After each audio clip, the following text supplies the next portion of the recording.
passionate about Cleveland sports. He's going in! Touchdown! Browns, Indians, Cavs, the Big Ten, and more. Cleveland is a city of champions once again! Andy and Jarid, Cleveland and beyond. Swing it line! To deep right! Here are your hosts, Andy Billman and Jarid Watson. And we are live on Facebook and YouTube. Hello and welcome. Andy and Jarid, Cleveland and Beyond. He's Andy Billman. I'm Jarid Watson, and this podcast is brought to you by Waiting for Next Year. Check them out. Original Cleveland sports reporting at waitingfornextyear.com. Well, the Browns' schedule is out. The Ravens on the road to start with a home game against the Steelers to end the year. We're going to discuss those games and everything in between. Also, Baker Mayfield is excited about what is ahead in 2020. Odell Beckham Jr. is ready for a breakout season, according to him.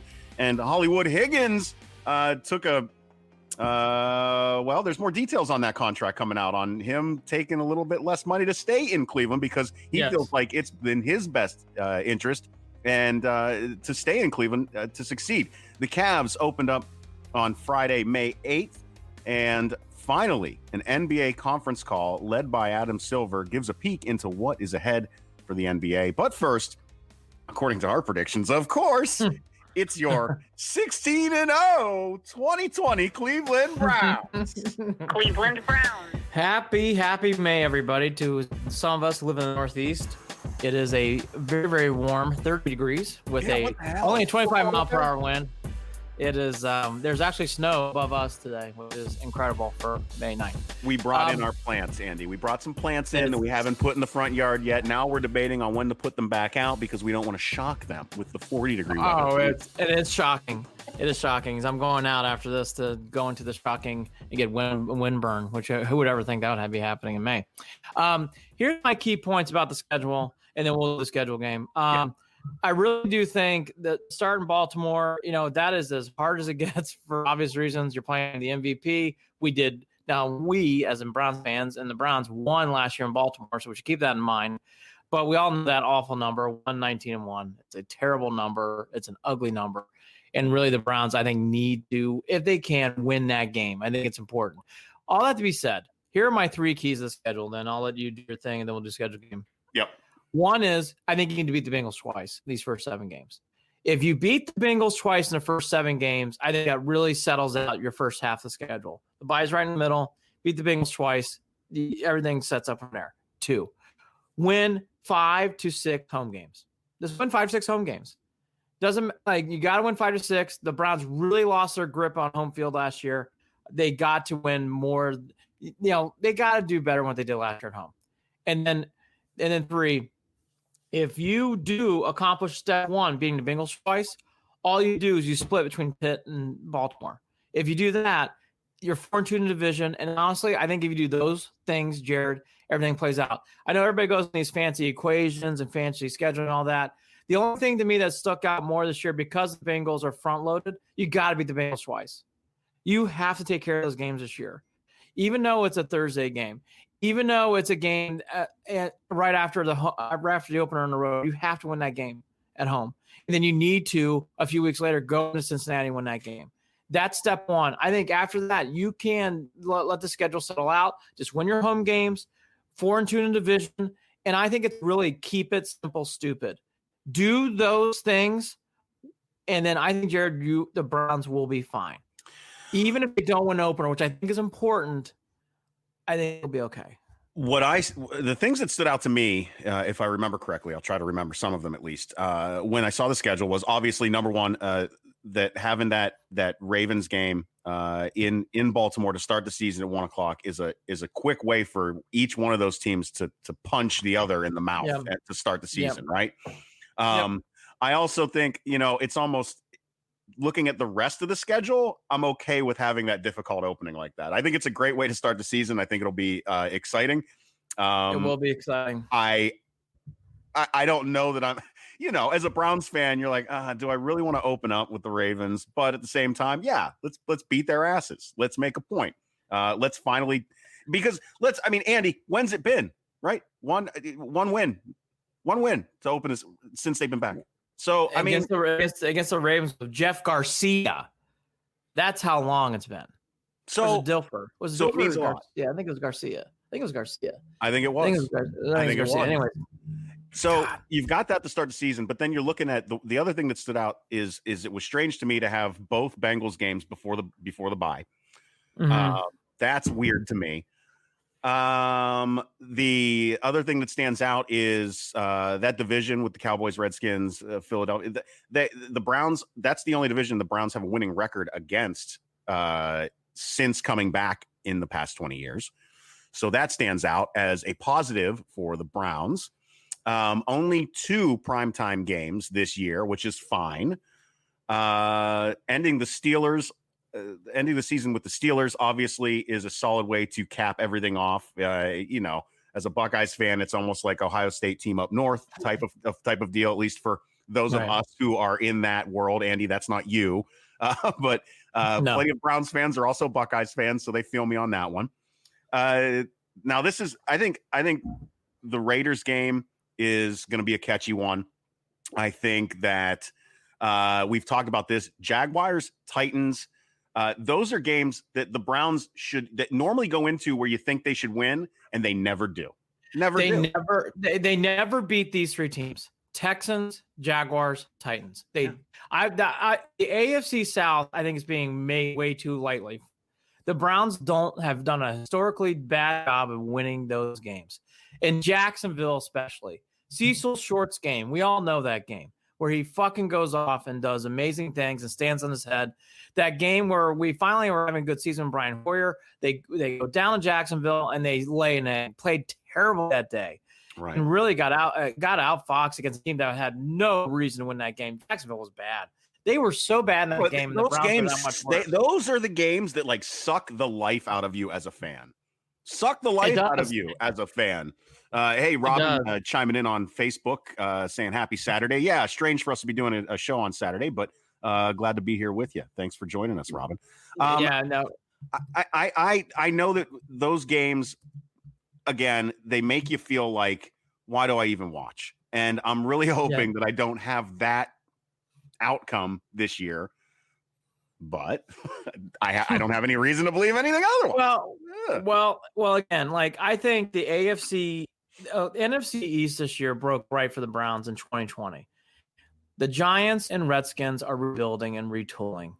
The Eagles are not the Eagles who won the Super Bowl a few years ago. They aren't. They've lost some of their. And you know, it's a big year for Wentz. Wentz has got a lot to prove. So, they're not exactly a team that's formidable. And the Cowboys are the Cowboys.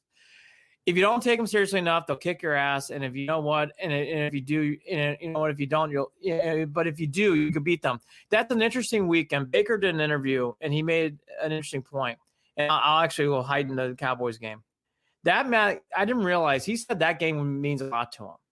He really wants to win that game, being from that area. So that game's got a lot for Baker, and he's already made a point of it that he really is interested in that game. And if everything breaks out, but we all know what that means in the coronavirus world, that is the same weekend as the Red River rivalry game, OU Texas. So that will have a lot of meaning, which is in Dallas. So that's going to have a lot of meaning for Baker as well. So that game, not on paper, but listening to Baker yesterday, that game has a lot on 6. You could tell when he was being interviewed by Nathan and Bo that he wants that game already. So that game for our big player, that's a game we should be circling anyways. Were you surprised? I was a little bit surprised. I know that the Browns were a huge letdown last year when it came to primetime games, but were you surprised that they only got 2 primetime games on the schedule this year? No. Nope. Okay. And here's the reason why. Because there's a lot going into this year that is just going to placate the Browns, not in bad or good way for how they're doing, but just the nature of the sport. Baltimore's up. Lamar Jackson won the MVP. They're going to get more games. This could be Big Ben's last year. So I think Pittsburgh will get a little bit more of a spotlight. And then burying the lead, Tampa Bay. Tampa Bay didn't have any of this kind of spotlight on them last year. Tampa Bay now gets a huge jump up because of Tom Brady being there. We've talked about that. They are the it team this year when it comes to the focus, yes. So because of that, the Browns slid back a little bit. Not because I think the Browns are actually worse or they are perceived worse nationally. It's just because, yes, expectations are lower. But more importantly, these other teams are up. So storylines, Andy, right? We're talking about storylines here. Yeah, the Niners. The Niners didn't have a ton of those games. They're going to get a lot more this year. Yep. All these teams get a bump up. The Patriots to me, the enigma. I didn't see how many primetime games they got, but my figuring is they probably got a few more still. But truthfully, the Patriots, probably not. So they're probably writing off of their coattails from past years, not so much what they're going into for this year. Right. So all that plays too. There's more teams that slid up. The Browns didn't slide back terribly much, but it's just the way it is. The other thing in this schedule, though, that I do like, and I know it's not trendy and it's not sexy or chic, I love the 1 p.m. games on Sunday. I actually think that'll help this young team out a lot. The more 1 o'clock games this team can get, the better.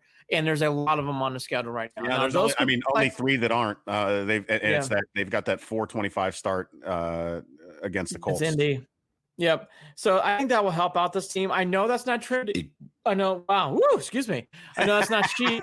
A little excitement burp there. Oh. Where the fuck did that come from? I've had the weirdest 40 hours. Are you drinking Pepsi for breakfast, Andy?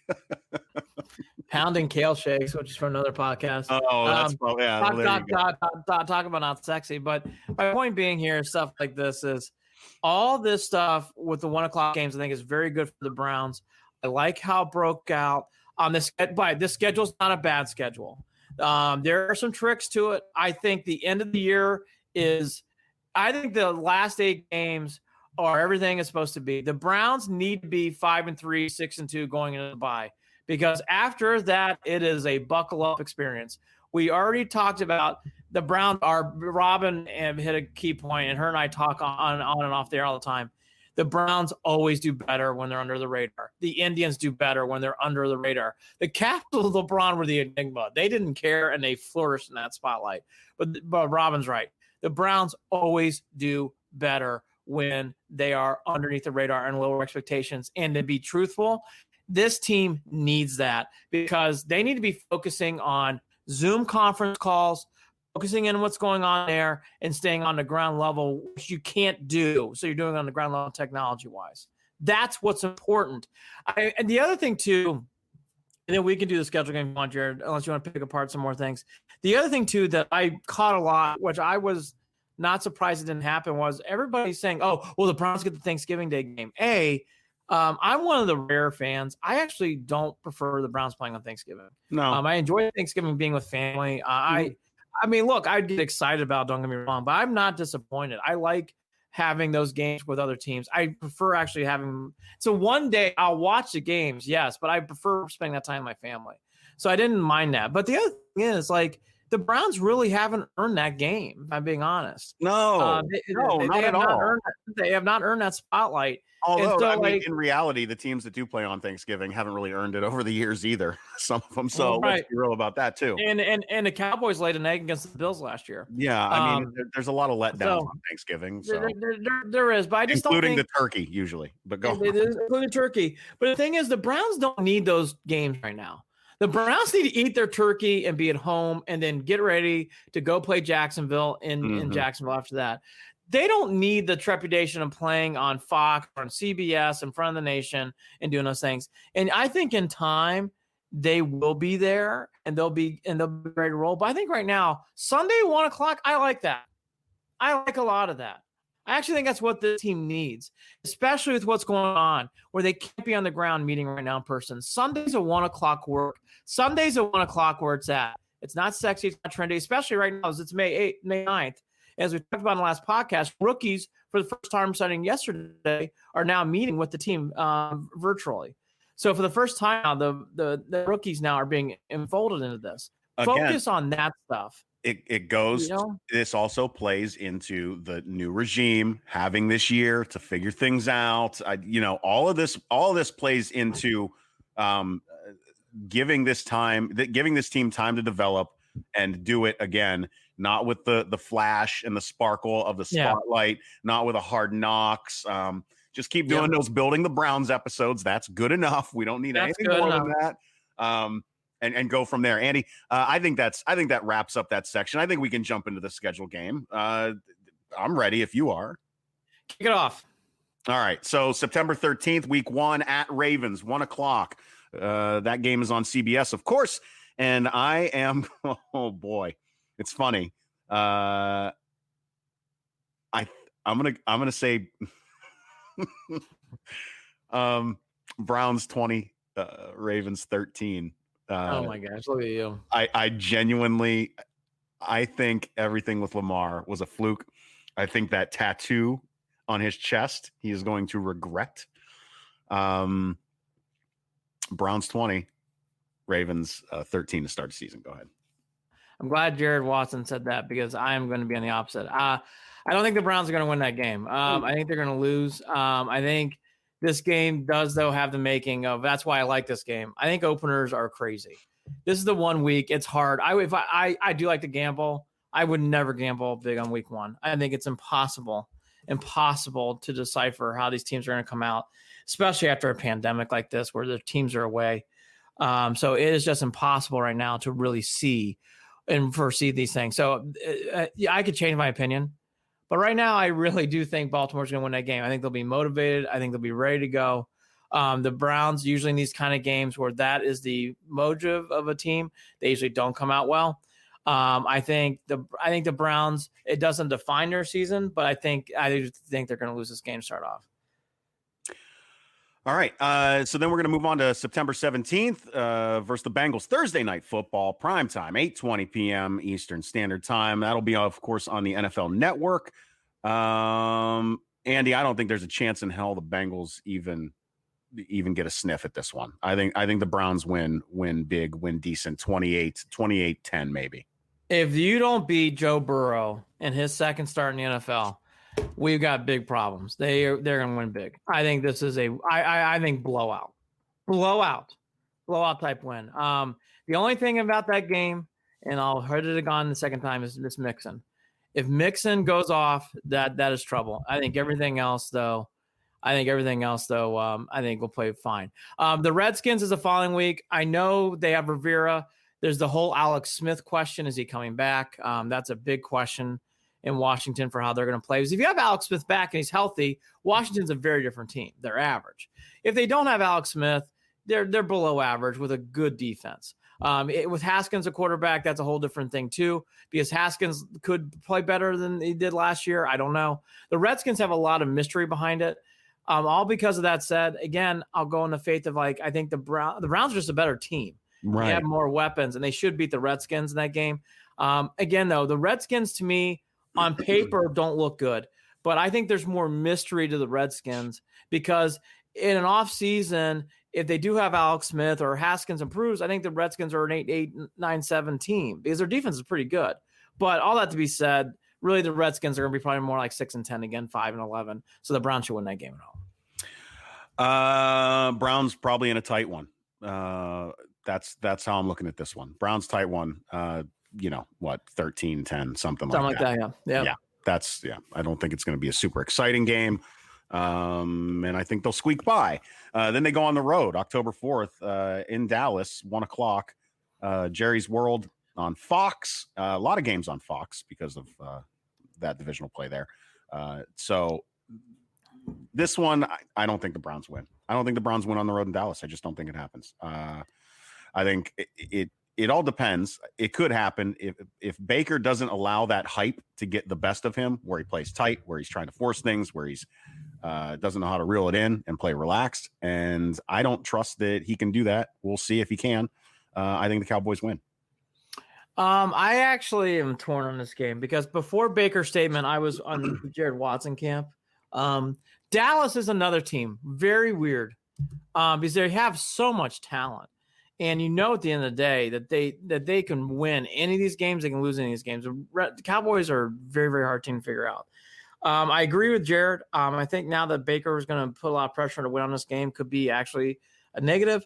I just get the feeling, though, Red River rivalry weekend, and because Baker went on that Trump, I thought I wouldn't be saying this, but I'll actually say the Browns will win that game. I could see them win that game. The Cowboys are not impossible. Will be my line on this. They're not impossible. You can win that game. I think because of Baker's focus this year, I think it's I guess I'm going on this theory. I think 6 will be much more focused.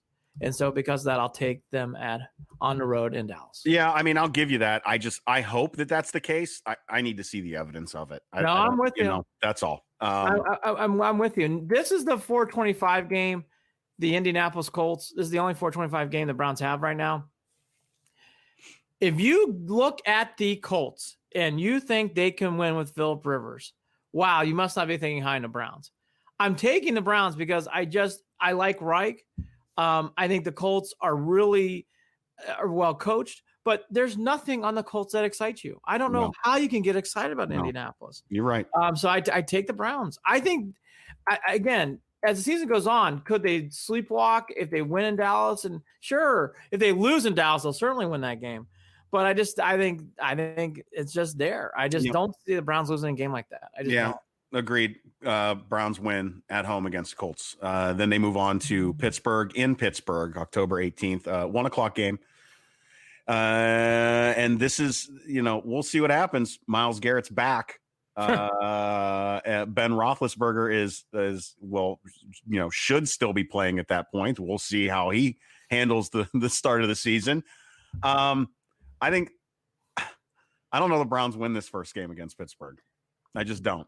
So I'm going to have to go ahead and say they're not going to pull it off. The Browns don't win at Pittsburgh to start. I'm 100% in your corner on this. I don't see the Browns win this game. I just don't. The Browns never win this game. I hate to say that. I don't think, and by the way, it's not a horrible thing that they do. You want to win these games on the road at Baltimore, at Pitt. Just win those home games. Win the home games and win both of those Bengals games. Yeah, that's my point. It's okay. I don't think they're going to win this game either. The Steelers have a very good defense. We saw they're not impossible, but it's good. Ben is a big difference with them. They just look old to me on paper, but I just have learned over the years that there's just something in that fucking catch-up stadium that does weird things to my team and our team, and it just fucks us up. I don't see him win that game either. So 2 L's. I already did my rant about the Bengals, so I'm not going to really change too much. I really don't see them losing either one of these games. And if they do, then the Browns are in much bigger trouble than what I thought. The Browns will leave Pittsburgh and head down to Cincinnati, and I don't see them losing this game either. Another 1:00, another hopefully nice sunny day, sunny fall day, and the Browns. There's just Andy. How do they not win? I just don't see a possibility that this Bengals team is going to all of a sudden be ready to roll just because they got Joe Burrow. I mean, you're talking about a completely different Cincinnati Bengals team that's going to be trying to figure out their lives for at least the first half of the season. And the Browns catch both games before the bye week. So no, that helps a lot. I think the Bengals not being in the back half of the schedule. A lot. Yeah. I really, really do. I think they win. I'm not going to elaborate too much. Now, the Raiders game to me is tricky. The Raiders have a lot of talent. They're really well coached. And at some point this is just my schedule game. There's too many wins for me on the board almost. Is the Browns win this game on my schedule, they go into the bye 6-2. So that's a lot of wins going into the bye. Could the Browns really be 6-2 going to the bye against the Raiders at home? Tough to say, tricky. This game to me is, again, I don't know why. The Raiders are another team that have always been a little bit of a thorn. They never win in Oakland, so thank God we're not playing now in Vegas. Thank God we're not. I guess maybe Vegas will bring different things. I'll just go on this theory. David Carr, who I thought was going to be a good quarterback in this league, has not stood out. He just has not played up to his ability. The Raiders, even though they have speed, they're going back to their Al Davis days, speed and athletic ability. All that to be said, the Raiders really don't put a complete product on the field. No. The Raiders played above their head at times, and at times they played below. They're very Jekyll and Hyde. What a surprise about the Raiders. They can beat you one week and lose. They're like the Cowboys in that way. I'll say the Browns win, but this would not surprise me if this is a loss. I think this is one of those games where I think everybody will give the Browns a win. If we were talking on November 2nd, we were coming off a loss, it wouldn't surprise me, but I'll take the Browns and the win here. Browns win. And I think that I've got 2 losses. Do I have 2 losses in that first? Yes. I do. Yeah. So 6-2. They're a little bit different, but 6-2. No one's ever going to say different. If you have a bye on week 9, you've made out wonderfully because you got 8 games in, 8 games out. You cannot complain about a bye on week 9. No, I don't really have many complaints about this schedule at all. Like last year, no excuses. No excuse. No, there's none. None. And let's be real honest about this. The Browns could turn around. It could be 5-11. Sorry. I mean, you never know. Well, to your point, we're going to turn now until I think the first half of the schedule is a lot easier than the second half. I think the second half is a lot of landmines. Anyway, so let's start the landmine machine. They come off a bye to play the Texans. And this is where I'll say the tough march ahead. At least it's at home. At least it's at home. They never beat the Texans. I don't know why. I can't explain it. I'm going on that theory here. I'm taking the Texans. They never beat the Texans. The two teams on paper are quite even. O'Brien is a very good technician coach. If you make the Texans squirm, O'Brien can really shit his pants in a big spot, and he's proven that. But he's very analytical driven, and he shows that with his decision making on the field, which can be a bad thing and a good thing. I think because of that, though, I just have learned over the years there's just some things you got to take. This is one of them. I'll go with the theory. I'll say the Browns lose. I hope I'm wrong, but I think the Browns lose this game. Same. Nothing else to say. They don't beat the Texans. They just don't beat the Texans. Until you show me otherwise. No, not going to happen. Moving on to the Eagles. Now, I feel this is this is a gimme win in my books too. I don't think the Browns have any issues with the Eagles coming to Cleveland. The Eagles Super Bowl days are done. Though that was a long time ago now. Carson Wentz, has got a lot to prove this year. There's a lot of pressure on him to win. I'm with Jared on this. I think this is a tight game down to the end, nail biter. But I think the Browns somehow find a way to win. I really do. So we'll both have them at 7-3 going into the last 6. Okay. I'm just going to lead off this. If they don't fucking beat Jacksonville this year, on a year that they're fucking giving up and not giving a shit about life, I am going to say, holy hell, there is a curse with the Jaguars over the Browns. They never beat Jacksonville. I'm sure they've beaten them once or twice. I don't remember those times. This is one of those games where, again, I think it's a given. I will finally say this fucking curse and hex is over. I think they blow them the fuck out. Yeah. And they beat the shit out. And by the way, I want to. If I sound angry, I am. I'm tired of losing to Jacksonville. It finally stops. They win big. Same. No argument. There's no way. There's no way. Because if there is a way and it happens, then I don't. If you again, it's so deflating to watch them lose games like that. If you lose on a year where Jacksonville is trying to lose games, don't fucking come back. Don't come back. Just stay in Jacksonville and take a road trip to Nashville. Which again, there's another one. So I think they beat the Jags. I think yes. I think they might lose to the Titans. I'm going to state this. If the Browns beat the Titans, buckle up. It's going to be great. Because this is their first big test. If you can beat the Titans on the road, wow, you're gone places. They showed you up last year. They went on a run last year through the playoffs. They went into Baltimore. They went into New England, and they won big games and big spots. The Browns aren't going to win this game. I hope I'm wrong. But I just don't think that they're up to the mustard. Browns don't win this one, and I think they also lay an egg on Monday Night Football as they take on the Ravens in Cleveland. I think that December 14th game, Monday Night Football. Nope, I think they lose. I think that's the one that I think they win the opener, and then I think they lose the second game. All right. Well, I got positive news. I think they're going to win this game. And I would not be surprised if this is the game that flips them into drive, because we just talked about how it was good for the Bengals, those games to be early. These next 2 games after the Baltimore game are so weird. They are so weird. So, but to stay on this game, I do actually think the Browns have, at this point in the season, should be turning on the gas and will win a good, hard-fought game. I think they will beat the Ravens and the Steelers at home. So I will even give that away now on January 3rd. So I think they win that game. Now, the next two, okay. These for me, look, I think the Browns win in New York and they beat the Giants, and I think they win. In New York against the Giants and against the Jets. Okay, I think they win both games. So we're going to even out our schedules. I don't know which one they're going to lose one. I don't know which one. They're going to lose one of these games. I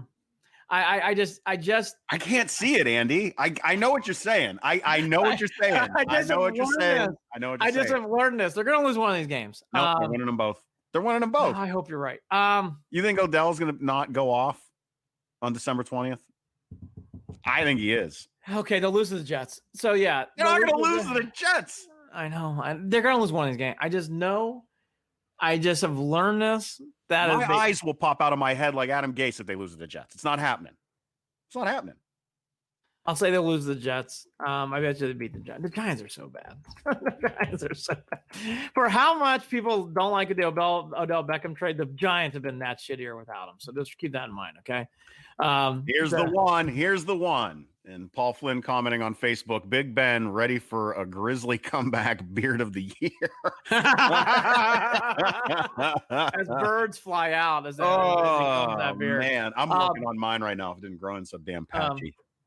I really do think this is the game where the Browns excel. I think they finally beat the Steelers in the year. We've lost so many. Let's not review all those losses where we lost not only quarterbacks at times, but coaches too. Obviously, it's always a coaching loss.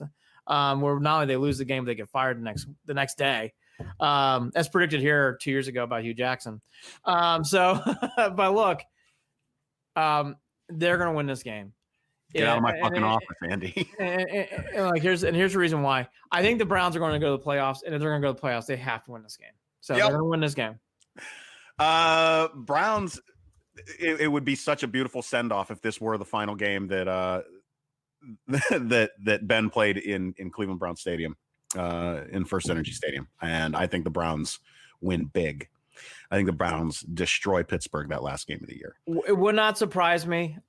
They actually last year manhandled the Steelers, but they were so out of sync that the scoreboard didn't show that, and they allowed the Steelers to hang around in that game. Mm-hmm. But the Browns were clearly the better team, and when they played at First Energy, and honestly, they're the better team than Pittsburgh. The team was just going through the wickets of a bad season at that point.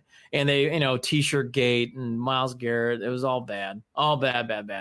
So, yeah, I think 11-5. So we both have 11-5. 11-5. So here's what I will do for myself. Or 5-11. Or 5-11. So I'll take off my brown orange glasses. I'll adjust my schedule to 10-6. I don't know which one of those games will flip, but I think 10-6 feels right. My big statement again, I made this out. Don't get fooled by these AFC South teams. The Browns have not played well in that division. That has not been a cakewalk. I think way too many people make that way too easy. Right. I made my point about the trickiness in New York. I don't like that. I don't like those two games in New York. I really don't. Sandwich around the Steelers and the fucking Ravens. That is a tricky. I think it's strange, but I don't listen. I think that this is going to come down. Those are the types of games, and that's the type of road series that you're looking at coaching, right? Hey, I'll tell you. Discipline, coaching. I really think that what happens in those two games will tell you a lot about the discipline and coaching. You're right. I'll tell you another one. Waltzing into Jacksonville after Thanksgiving and winning that game would be great. And you think it'd be a given, but the Browns have proven over the years nothing's a given when it comes to Jacksonville. Absolutely nothing. So that's the schedule. Like I said, we both have 11-5. I'm being realistic. 10-6 is probably my number. But 11-5. Look, everything's ahead. I will recap this one more time. The Browns need to beat the Bengals twice. The first 8 games is much more digestible than the last 8. I think the last 8's got a lot of trickiness to it. Win 4-2 in the division, win your home games, everything will be fine. Those are the keys. I really do think those are the keys. And again, Jared hit on a good point. Coaching is going to come involved in any schedule. And obviously the Browns, like any other team, has got schedules where it's like, hey, I think that's where you get the flip, Andy, the 5-11 or the 11-5. Yeah. Well, again, are we going to see Baker Mayfield in 18? Are you going to rely on Nick Chubb to win you games late in the game instead of trying to force balls? And if certain plays don't work, are you going to keep trying to fucking force it all year? Are you going to stay focused? Are you going to stay hungry? Like, all those things come in play here. But, all that to be said, Jared said it, I said it, so I'll harp one more time. This is not an unfair schedule. This is not one of those schedules where you start to wince. It's very fair. I think there's some hurdles in here too. But, if the Browns play their cards right with all the weapons they have, I think you could go as high as 12-4. And I really don't see this team going lower than 8-8. Yeah, 8-8 would be a bad I know year. I joke around with 5-11, but I would see 8-8, and 8-8 wouldn't make me happy. I don't think 8-8 would make this coaching staff happy. I do think it would give them another year, or at least I think even 7-9 would. But I can see them. I can see a 9-7 and a playoff miss. I can see that, which would I got to be honest, that would drive me up a fucking wall. A 9-7 with a playoff miss would drive me up a fucking wall, because you would just look at the schedule and you would know that some of those losses were stupid and shouldn't have fucking happened. And that's where we're gonna get aggravated if they can't win these ones, either that they should, or that need a late score or something to keep them in to get that win. They got to find ways to get the W on those certain games that look like they can go either way. That's where the discipline, the coaching, all that stuff is going to come into play.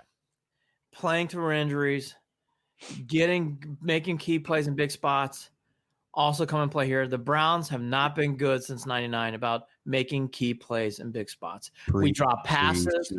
We pre-snap penalties. We love a weird timeout in a bad spot. We've seen all this throughout the years, not just recently. Throughout the years, we've had bad moments. Plays beyond the line of scrimmage. Again, big plays, big spots. My big saying, I think I'll maybe start harping, is keep it simple, stupid. Mm-hmm. The Browns have the talent.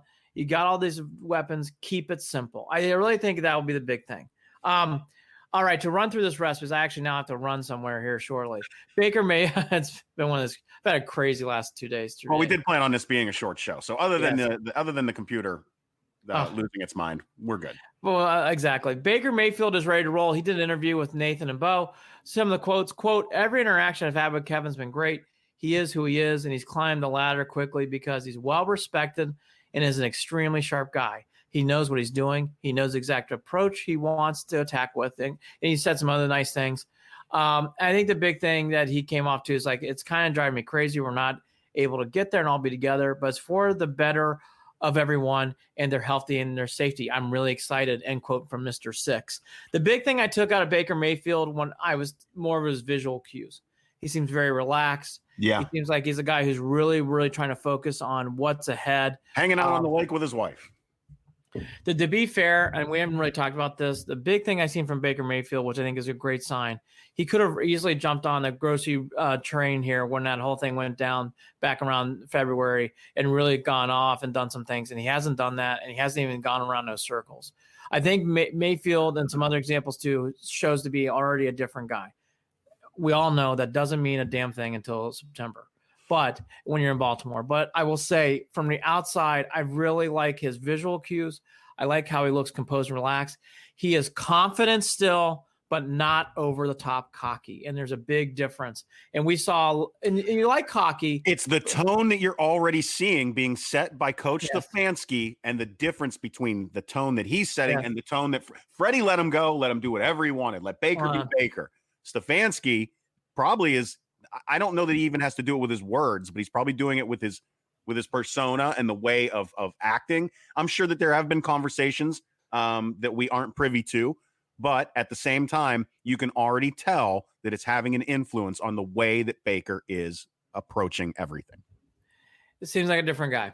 OBJ did a big YouTube channel reveal where he did his own little music video with music to it. You see him working out. You see him in the fountains, and all that kind of stuff. It's a very modern video for a millennial guy, so it all makes sense. Right now, what I'm trying to do is hit the reset button, end quote, Beckham says. Another quote from him. being able just to get everything fixed, shoulder, arms, back, everything aligned, functional, moving properly, so I can begin training to be ready for the season.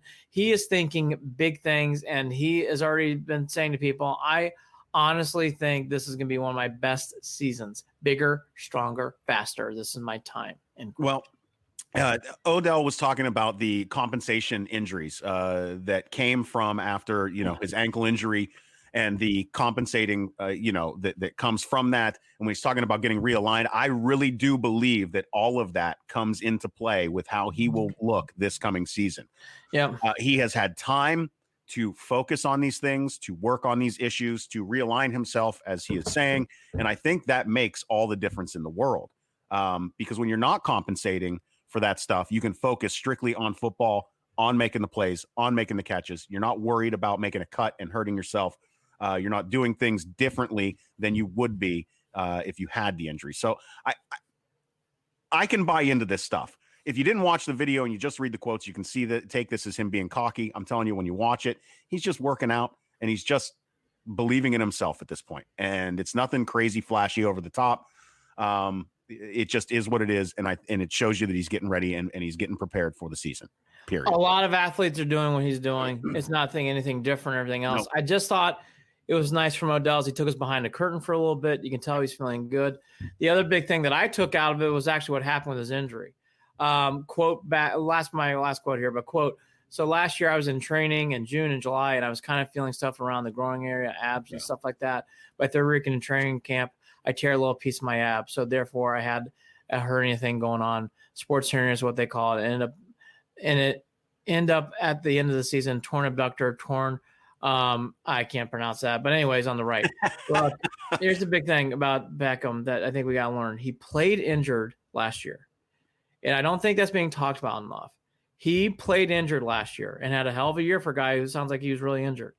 Let's keep that in mind this year. So I just think that time gets brushed way too lightly, and it's not fair to him. And he was injured and hurt last year, and he showed a lot of guts out there. So I think that should always be kept in mind about Odell. Yep. But people like to pound on him. And that's all I'm going to say. I mean, I really do think that gets pushed away way, way too often. Higgins, he was on 92.3 with Bull and Fox, and he said, we needed a great leader, a great coach, somebody that's going to push us, and here we are. We've got a new group, brought a staff to help us win games. I just feel like moving forward, that's what we needed. We needed a great leader, a great coach, somebody that's going to push us to win, and here we are. I repeated some of that. Here's my big thing to what Jared said. This new coaching staff, from what I can tell, really, really seems to have this team fired up in the right way. Not in the right way as in fighting people in the Colts training camp, but actually fighting for wins, fighting to stick together, and really getting excited for the season. Higgins' quotes, along with Baker's quotes, really sound similar. They really are talking about how they feel like this staff is getting this team in the best position to win. So again, we did this last year. It does not have any wins in September. But I'll tell you, it's hard not to get positive, feeling good into this stretch here going into the summer. We always knew that there was something strange going on with Hollywood and with the coaching staff last season. We weren't sure what it was, but this clearly articulates that as well. And what is crazy to me that you don't see all that often in the league is that Higgins, it now comes out, it seems like he might have had more money elsewhere. And he made the choice to stay in Cleveland because he trusts and believes in Baker Mayfield. Right. That beyond the new coaching staff, he also loves playing for that quarterback. And that is another huge up for this team to know that, people aren't trying to run out of Cleveland. Higgins could have ran out of Cleveland. He didn't want to. So no, it's very true. And to be honest, thank God he didn't, because we don't know what this wide receiver core would be if it was just Odell and Jarvis Landry. Yeah, and again, I just think Damian Ratley. All right, so I love you, Damian. Yeah, we will be doing the season's review 2 and 3 later in the month, and I'm going to be talking about some of my nice guys, I'm sure, but I'm so looking forward not hearing. Here's Hilliard out for a short screen. Hilliard for Harris going across the middle for a big third down catch. These are players who are no longer going to be in these spotlights. I think it'll go a long way. The thing that was so fucking odd that they did that we did not point out well, which I'm pointing out now, the Browns tried to get too damn cute. And it really started, and I should have known, last year when Dorsey traded away Duke Johnson for what he got for another fucking draft pick. And I went off about it, but I didn't go off about it hard enough. Here we go again. You're taking away your good players, and you're not supplementing them back in. You're trading them for draft picks. I'm glad. I'm proud. Odell Beckham's still on the team.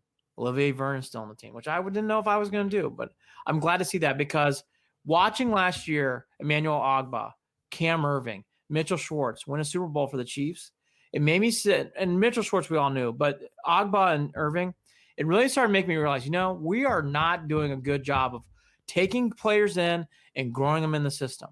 No. And this SI just did an article on Deshaun Kaiser and him getting cut again, and they started that article with the fact that he was never developed by the Browns, and it, all roads lead back to Cleveland and not being able to. And by the way, that's a fair comment. You can go into that because that was a terrible team. But my point being is, I just think at times, even again, Dorsey we trust. Dorsey trading away Duke Johnson kind of set off the year we were looking ahead, where they're still making the same stupid errors and the same stupid mistakes. Put in regime here where it's like, Duke Johnson, we don't need him. Do you not really need Duke Johnson? You did in that Seahawks game. You did in some other examples. Egos and personalities getting in the way, and we talked about this. This coaching staff does not operate with egos and personalities. They operate with real intellect and emotional intelligence and emotional maturity. Period. Yes. Again, harboring talent, something I want to talk about more and more. The Browns have to start doing that. They just have to. And if they don't, it's just not going to work. It doesn't matter. It doesn't matter. The days of seeing Ogbah and some of these other guys go to other places and be contributors to a Super Bowl team really, really set my mind straight of we are getting rid of too many players who, yes, aren't stars and aren't great players, but maybe it isn't so much their player on the field because Ogbah didn't play well. Maybe it is because of other things that are going around. And I'm going to start doing more of a role of we need to stop getting rid of players and keeping players in and developing them. That is one of the bigger things that doesn't get talked about enough. And the Browns have not done that, period. And we won't go into that today. But anyways, so there's your Cleveland Browns. Cleveland Cavaliers. Quickly on the Cavs NBA. The Cleveland Clinic's court opened up on Friday, May 8th. Kevin Love was excited. Quote, "It was the longest I've ever gone without shooting a basketball, so I didn't care. I just wanted to get some shots up," end quote. There are 4 players here coming in at a time. I think it's cool to hear Kevin Love talk about this. Does he not have a basketball hoop at his house? Well, is he only hanging out with his Vishla? Well, by the way, maybe he's in a portion of his world where he's living in an apartment or in a condo. I guess. I don't know. Yeah, so it's one of the situations where you can tell, he was going stir crazy. But Kevin Love was excited. If you don't know, the coaches are wearing latex gloves. This is a text message that was given to ESPN from a Cavs coach. Quote, "Latex gloves make your hands sweat more than I ever knew. Definitely took a little getting used to with the gloves, but definitely the safest technique right now," end quote. If you know how to put them on and remove them, yeah, I guess. I haven't looked enough into the latex glove keeping you safe stuff yet. Yeah. Wash your hands. Well, there's no showering allowed to be on. They're either allowed to be in the training room, weight room, or in the gym. That's it. There's no other else. There's no hydro chambers. There's no, whirlpools. There's no showers. You're getting here and coming out. Larry Nance was also practicing with Love. Is Love, Osman, Zizic, and Nance start off. And quote from Lance, this is from Cleveland.com. They were all pretty excited about it. One of the sources said, "Felt great, Larry Nance. It was a bit weird, but they could make me shoot with one eye closed on one leg at 4 a.m. I'd still be here." So basically, the players were itching to come back. For people who don't know, I know Andre Drummond, Tristan Thompson, and Sexton, they are not in the city. They are not in the state of Ohio. So if you're looking for those kind of names, you're not going to see them right away as they are in different places. So you're not going to see those guys so much initially because even when they come back, they're going to have to be quarantined. So I think to the bigger question, it is great to hear these stories. It's good to see that stuff. And it's also nice to see the Cavs are taking every precaution, which I knew they would, going into something like this. The Cavs have been really up and Cavs have been up in front with paying people, safety. Not surprising here. They're having a good opening. The bigger story that came out last night, though, was the NBA is preparing players for the challenges ahead. And the bigger thing that I think, there's a lot of quotes from Silver, so I'll get right to the meat of it.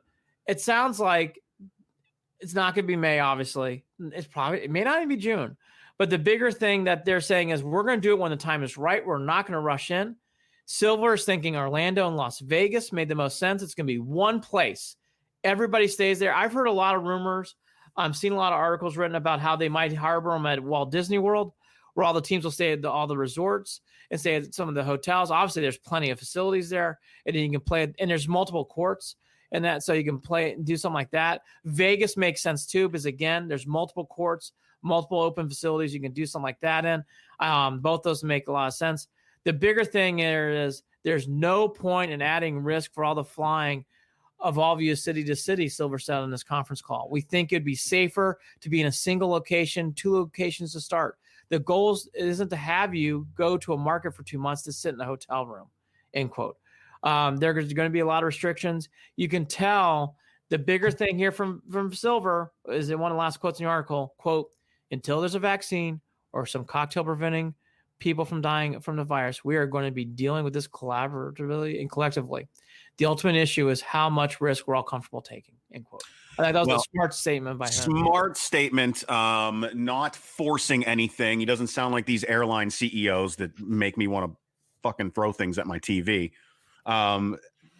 Very, very measured in that statement. Very realistic.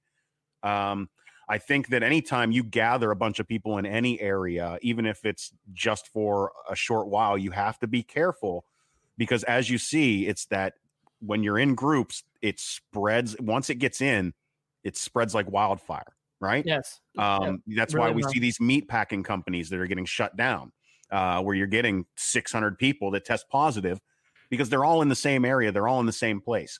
Sports is no different. And we're talking about the players, not even the fans. We're not even at the point where we could even think of fans being in a collective place and watching. But even these players stepping onto the basketball court, 5, 6, 7, 8, 9, 10, 20 folks all in one area, that starts to get dangerous if it gets in with one of them. So the living conditions, if they are to play out the season, keeping everyone in one place isn't always necessarily the safest thing, depending on whether someone has it, right? Well, that's why the last sentence is a smart statement. The ultimate issue is how much risk we are all comfortable taking. Yeah. Because it's a risk. Until there's a vaccine, I mean, he's right. I think that's a really smart statement by him. Yeah. Look, you see the headlines now. It's going through the White House. There's a lot of different people who are getting it. You can make many different examples. It can be anywhere from meat packing to the White House. I mean, it doesn't matter. White collar, blue collar. You're going to get this. Yeah, we say it all the time. The virus doesn't give a shit. Yeah. It doesn't give a shit about your politics, about any of it. The virus doesn't fucking care. The one thing, though, that I wanted to hit on this, and you can read the article. It's on ESPN.com. The one thing that I took out of this, though, from the NBA perspective, I thought that was a very realistic call about what's really going on. And you could tell from the conversations, there were some real questions. There was a real back and forth between players and owners. And in this case, players and owners being represented by Silver. And I thought that was very smart. That was probably not an easy call, but it was the right call. And it's a good thing. Everything's not rainbows and unicorns and with farting glitter. It's really about like, hey, here's what's really going on. Let's really take a look at this. Here's what's ahead. I really applaud Silver. The NBA, as I mentioned on this podcast, is in the hardest spot compared to any of these sports because it's indoor. Yeah. So for him to get ahead of this with a call like that, he is on the right path, even if this takes the longest.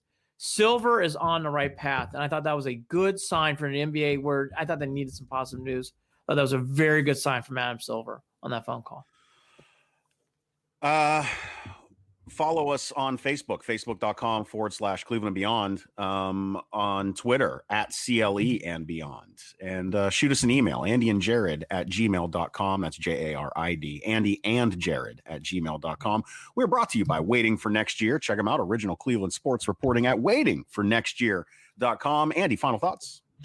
I have to rush out, so I don't have any final thoughts. No shit. My computer crashed. My big thing is, look, okay, now I vented on myself. The schedule is very doable. The first 8 is a lot easier than the second 8. I think the second 8's where we're going to really see the meat on this team. I'm excited about the Cavs starting up and practicing. I thought Baker Mayfield said a lot. And again, I just think the schedule game, all the stuff said, these things kind of help in these times. But I think the overall message here is, you know what? Even with those tricks, even if there's things in there that look, every team's got that. And let's be honest, this is a winnable year. And it maybe, and I think the nice thing is the Sunday at 1 o'clock. Well, I'll take that note. The Sunday at 1 o'clock should not be looked as a negative. That's a positive. Andy with his no final thoughts. 11-5,